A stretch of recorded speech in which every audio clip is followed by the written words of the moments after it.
greatest media team is bringing to you the East Coast Metal Roofing. Welcome to the jungle, back nigh. I'm Kyle Moriarty, joined here by Raivis Markons-Craig, the creator of the greatest media team. We are excited to bring you this. We got our title sponsors, East Coast Metal Roofing.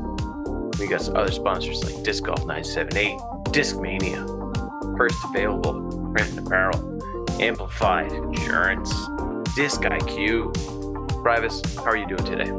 I'm good. It's Championship Sunday. I'm excited to see who's going to win the Welcome to the Jungle tournament as our MP40 field has already finished up. This is it. This is exciting to see the final 9 here. Yeah, we've got a lot of things happening here. Coming off with a little bit of a slow front 9. So we're looking to start things going. Get him really light a fire under our behinds here. Hole 10, downhill 270, OB behind the basket. This hole is certainly one that you're wanting to get off the tee, but you are not wanting to go deep of. It's coming in at a 2.96. The OB really doesn't come into play unless you overcommit, I feel like. And on a shot like what Debo had, that's like the perfect play. Kind of hit it early and not overcommit. Yeah, you know, you can get some rolls that go down there, but it is definitely something where if you just throw a slightly off shot, you get punished hard. You were going with your praxis there, I'm assuming? Yeah, I was going with praxis, just a little low, and, you know, playing the skip play is a very common thing, but sometimes you do get caught up. Okay, so he's going forehand here. I like the play. I feel like this is the bailout play. I've seen a couple players do this now. Yeah, it puts you in a nice spot. It's very hard to park the basket, but it usually gives you a putt. You see Justin throwing his zone here and looking for a nice checkup, and that it does. Oh. And even a favorable roll. Pin high. Yeah. Yeah, so maybe where the forehand really helps a lot because you're going to get that type of reaction more than you would on a backhand, I feel like. Yep. Yeah, you get that, you know, nice little extra spin on it. Let it go down a little bit. When you hit early, you have to kind of throw a crazy upshot. And here you go with your harp, which never really rolls on you, but it seemed to take off on you right in this moment. Oh, my goodness. Yeah, it was certainly one of those things where in that moment you sit there and like, of course it hits the very couple of stumps and rocks that are right there on the green to pop it up, and it just takes off. In disbelief you are. Yeah, a little bit. Oh, okay. David. Okay. See, that's the putt that I was hoping he would make on hole 8.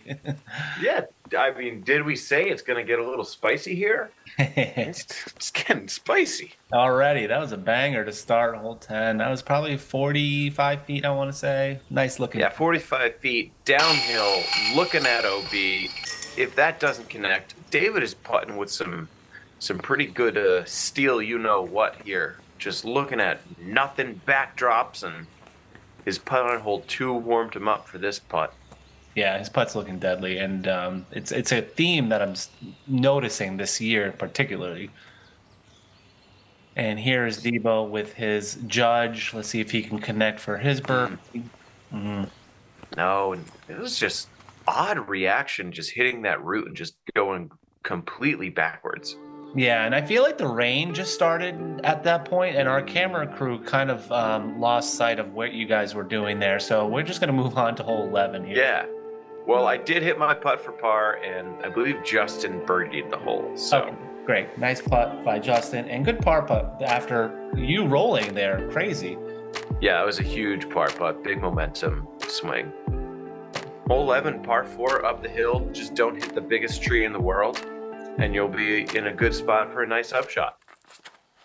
The signature tree, and it's such a pretty hole where you're able to just dance around it. Almost every player is going right of this tree. Yeah, not many of them are going to go to the left side, unless you're a lefty.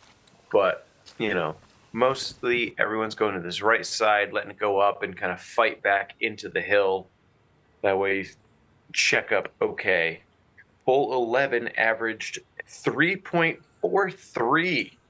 So quite a bit under par. Easiest hole of the day, it seems like, for you guys. One of them, it's either, Ooh, yeah, little reaction there. yeah, yeah. Just making it just sketchy enough, making sure everybody feels alive. I feel alive. What a Things beautiful are happening. shot of the tree. Wow, look at the limbs on that thing. Yeah, it's majestic. It really is. Shout out to Bob Kulchuk for finding that in the middle of the course. And then, of course, David Chandler, who's built a wonderful top 65 course in the world here. Throwing your heart up and down. Yep, just putting it up there, letting it do its thing. Oh, he hit the basket. My goodness. Oh, he hit it. I didn't know he hit the basket. You guys couldn't see that, right? No, we could not. That's quite the reaction. Got a not the best roll, but Wow, we should be able to. David jump putting from his drive. Oof. I'm telling you, he's got a long jump putt right now. Deadly. Yeah, he's feeling really good with that. Good birdie. You guys need the birdies here. I mean, this could be a star frame. I'm assuming. Yep. Yeah, and then with that make, I mean, Debo is not much further than, or not much closer than what I was. So, Right. oh, Ooh. Spoke a little too soon almost, but we got it done, boys. yeah, it was in. That's all that matters. Good star frame. And it's interesting that hole 9 was one of the easiest holes of the day, and we saw no birdies. Meanwhile, almost the same average on hole 11, and we saw 4 birdies there. That's quite interesting. Yeah, it's it shows you what opening up your drive a little bit easier with makes.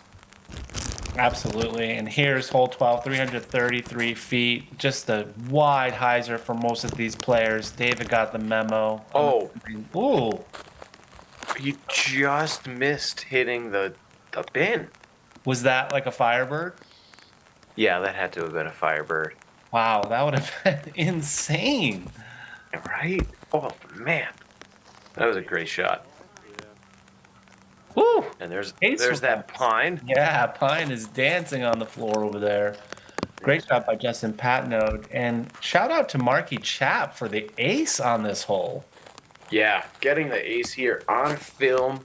Go check out Chasing the Bees, or I believe On the Rise has the ace full coverage, and it's a thing of beauty. We'll put the link in the description. Check it out on the Rise channel. Marky was on the chase card, and Debo almost connected. All these shots are beautiful shots. Yeah, they're coming in pretty well. And you connected last time and got a nasty roll, and this time looks like you just got the grass and still got a pretty big skip. Yeah, it's hard to bring it in and just nestle up there when you're coming from 330 feet. Right. David, another big stepper. I love it. The new David Fleck making bangers. Yes. We've seen him on coverage before, but he was never making big critical moment putts like this, I feel like. Yeah, he's really done a lot of work on his game, his mental game, his putting game. Everything's coming around really well for him. It's great seeing that development. And he's still sort of new to the game. Oh, almost, Justin. Man, he's still new to the game. Meanwhile, you're a veteran, so it's like you've been in moments like this before. Do you feel any threat at all or by anyone at this moment? Oh, of course. I mean, everything is still happening. You never know what will be happening or what putt will go in, what putt might not go in, and when nerves start hitting, you don't know what your body's going to do and how you handle your own nerves. So, you're never fully safe, and you never want to relax your mind. You always want to stay in that we got to get it, but you want to stay, you don't want to get too overly excited and start getting too amped up. Solid advice there. Yeah, Debo missing there and most likely going to get a par. But yeah, you can't jump ahead to conclusions on a tournament, and that's something that I've definitely learned. It's almost until the last shot. You just have to just keep the grind, like you say. Really good birdie there. Way to connect. Let's take a look at these averages for this hole. That was 12. 2.76. So yeah, that ace helped a lot. A couple birdies helped a lot. Yeah. This next one averaged 2.61. Tell me a little more about it. Looks like an easy one, but also a little danger on the right with the out of bounds. Yeah, a lot of OB on this right side that moves behind the basket, so you can't just go long and straight. You've got to be throwing something that's hyzering either from this right side, trusting it going at the OB, just missing the basket, or going through the open field side and swinging towards the OB. This is a hole you definitely want to get. You can throw so many different discs. Looks like Dave threw either Firebird or Eagle X. I'm throwing overstable mid crux. Dave. So it's really what the player is comfortable throwing. Yeah, absolutely. You're landing a little shorter than probably what you were desiring to do. However, you still have a putt. That's the best part of it. Still have a putt on a hanging basket and putting at the OB. And, because it is a hanger off of this tree, if you get to the wrong side, that tree really makes your putts difficult.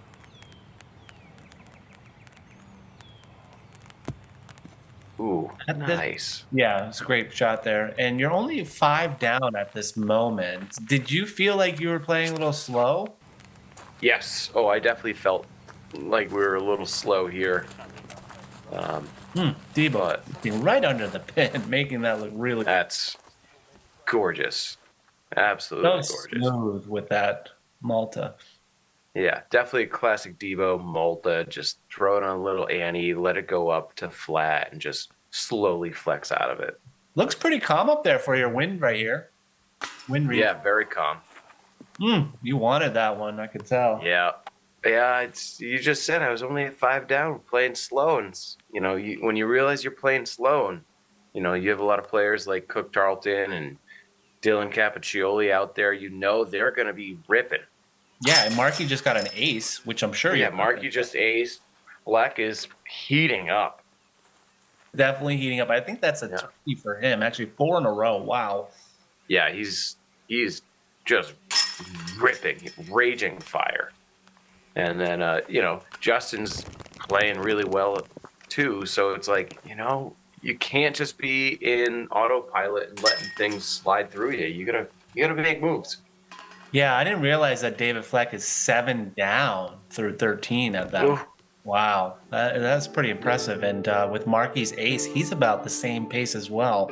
So you're right. You need to kind of either get at least a few more birdies or just at least make sure that they messed up. And here's the hardest hole of the day, hole 14. We talked about this round 1 where it's just such a hard par 3, but it's a good par 3 because there's going to be some arms that get it, and then there's going to be some arms that really mess us up because of the wind. Yeah, there were 2 birdies on this hole for the day. 2 birdies. It's better than 0, I think, when you said, or 1. Better than 0. Or, let's see. I can look it up real quick. I think it was 1.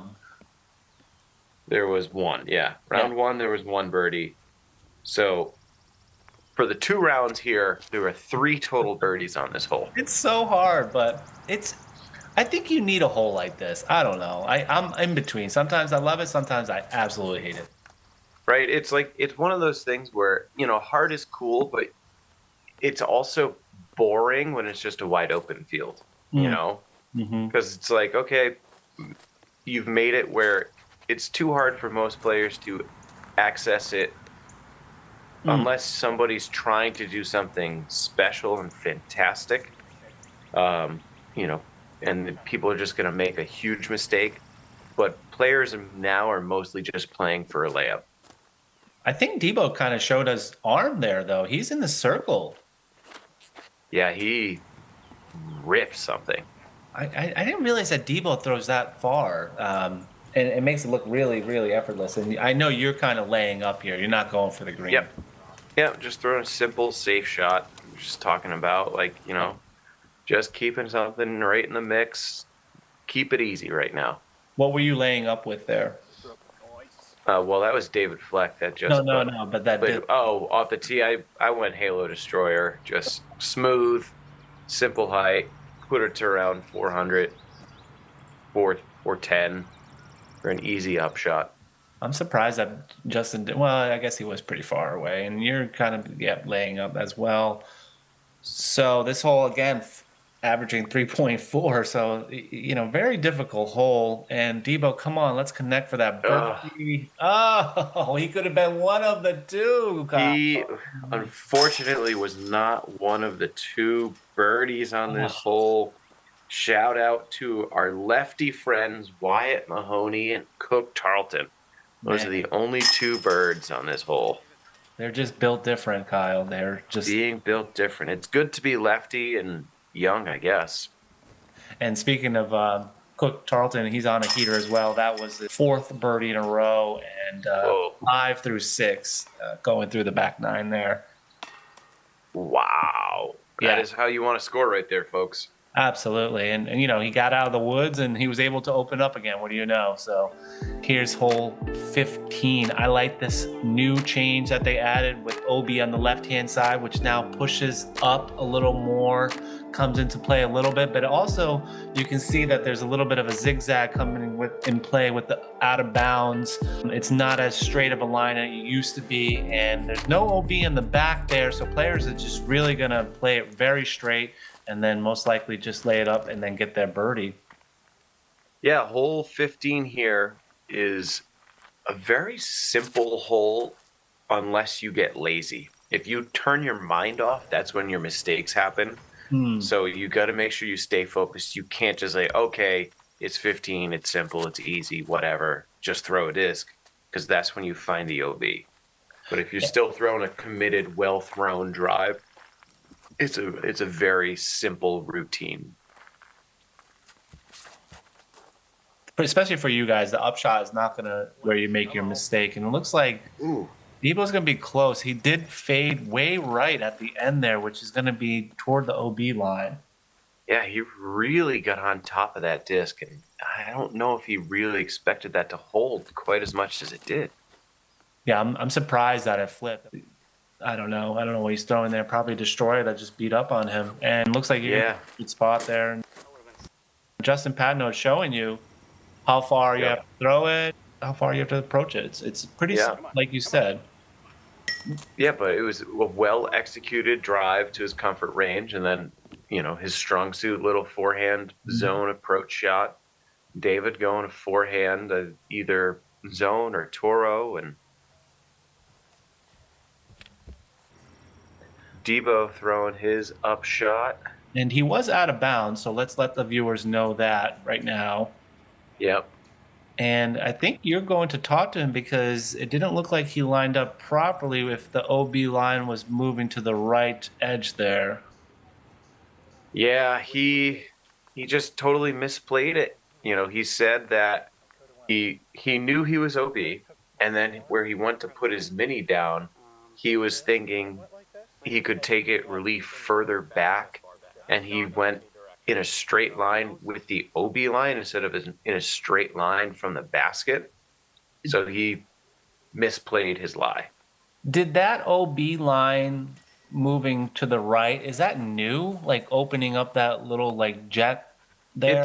It's been like that for over a year and a half. So Debo has definitely been here with it opened like that.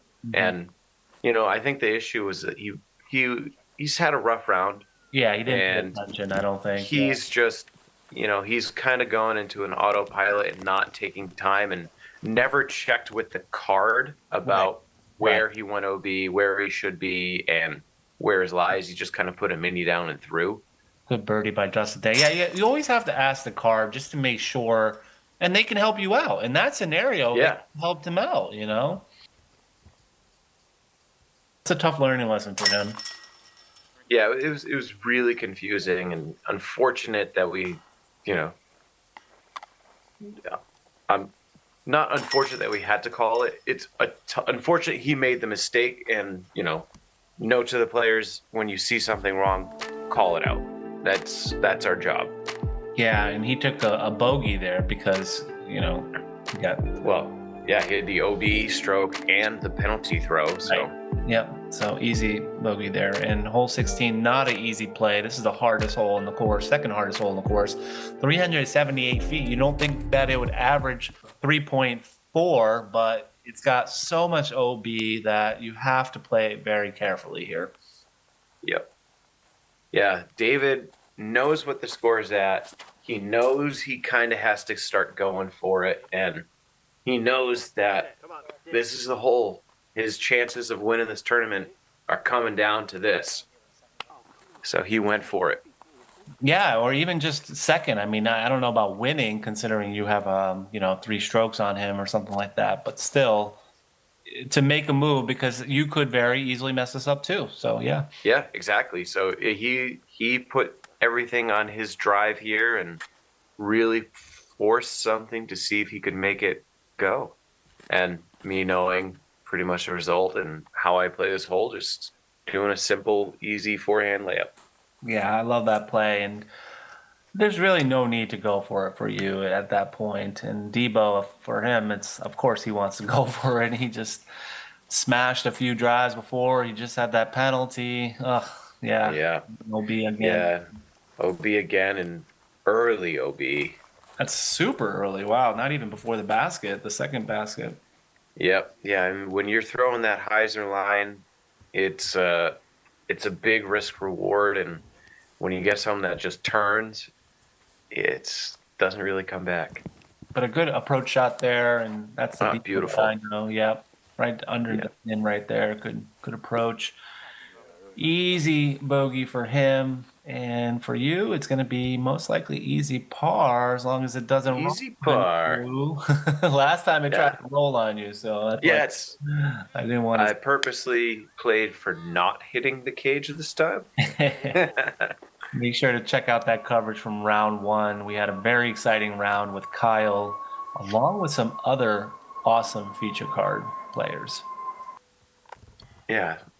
Hole 16, averaging at 0.52 strokes above par with 9 birdies on it here. So there is some scoring, but with that scoring, there's a lot of people who are bogeying it. 9 birdies, man. Wow. 9 birdies. That must feel nice to get this particular hole because it's so hard, I feel like. I would throw it 60 feet short on a hyzer. Yeah, I'd love to see just a catch cam view of this hole for the entire card or for the entire field, and just watch so many drives. Watch 9 drives be successful and a lot of drives not be successful. Yeah, a lot of them would trickle and roll right out of bounds, I think. And so hole 17 is one of our crowd favorite holes, 700 feet, par 4. Just a beautiful hole. Kyle, tell me more, please. Yeah, this is a great hole. You have these signature rock distance markers every 100 feet, starting at 200 feet, and it just lets you know how far you're pumping things out there. If you're someone that's a freak like Harry Chase, you're looking for the eagle. Most other people, we're just playing for the birdie. And there's Marky Chap. If you remember him from the lead card from round 2, go check it out. He's throwing a bomb there, showing you guys how to do it. Yeah. A little bit of a backup here. And he was showing you something funny here. What happened? What was this clip? He's showing us the Marky Chap ace reaction video. He was laying down on the ground right in front of the tee. So we had a great reaction of Chappie from the front, which is rare. I love it. Some great media coverage. Thanks a lot, Chasing the Bees there. And Justin Patenaude showing you how to rip it on 17, landing in a perfect spot. Little left, but very good rip there. Yep, very simple, very easy. He's still in great position to get the birdie. I'm just throwing committed one angle hyzer shot. Goal number one, be in bounds. Yeah, and Justin Patenode's sneaky shooting well. He's about -5 at this point, -4. And Kyle, what are you throwing there? That was a great rip. That's my Halo Destroyer, my black Halo Destroyer, just trusting the stability, putting it on one angle, not letting it flip over to that right side OB. David's throwing another Destroyer. He's just unloading on it. But it looks Wow. like you threw the furthest, it looks like, I think. I don't No? remember. Close to pin? Closest to pin? Well, actually, no. Debo throws a bomb here, I think, from what I remember. Yeah. Debo he is in pure go mode. Oh my Doesn't goodness. care. Yeah, that thing, he uncorked. He put some frustration into that, for sure. Well, he's got a long ride back to Maine, and again, he's got to heal up, and hopefully we'll see some great coverage of him at the Sunstein Open. Oh, I have no doubt that he will be back and ripping. Ooh, Justin Patenaude almost with the throw-in. Love a good throw-in. Now, you look very sharp, by the way, Wads. Oh, thank you. What are you wearing there? And I've seen some other people wear it too. It looks like you're starting a new trend here. It is my new trend. It's my my signature Sunday Tigers here. Going with the tiger, leopard, snakeskin shirt from ThoughtSpace. That my signature design. And I just have these great orange pants that I figure why not pair with it and just go full orange. Looking so good. Love it. You can see you from a mile away. Oh, David. He needed that because there's a lot of scrunchiness going on between second place for Justin, David, and Dylan right now. Yeah, that was a big error. I don't know whether it was the bogey on 16 and just a slight mental lapse or just realizing, like, all right, I don't think I'm not going to win this tournament. I can't make up 3 strokes with, 2 holes left. And I don't know what it was, but just a little lapse in mental focus and tough missed putt for someone that was hitting some bangers. Absolutely. And he should hang his head high, though, because second place at this big tournament is a really good podium finish. Yeah, it is a feat in itself. It is not easy getting in that top 5 in an A tier. No, and after 54 holes, here we go. Tell us more about hole 18. First of all, are you tired? Oh, on the inside, yes. Okay. Am I gonna? Would I show it? No way. But yeah, I was tired here, and I was ready to finish after grueling weather rounds and tough mental battles and up and down roller coasters and a lot of stress for no reason. And but yeah, I was mentally sharp and quickly running out of that kind of mental capacity to keep it together. Well, it's good that you had a couple stroke lead because, I mean, a hole 18 sort of like you don't have to worry about anything and you have the gallery watching. And as long as you stay in bounds, you should be fine and dandy on this hole.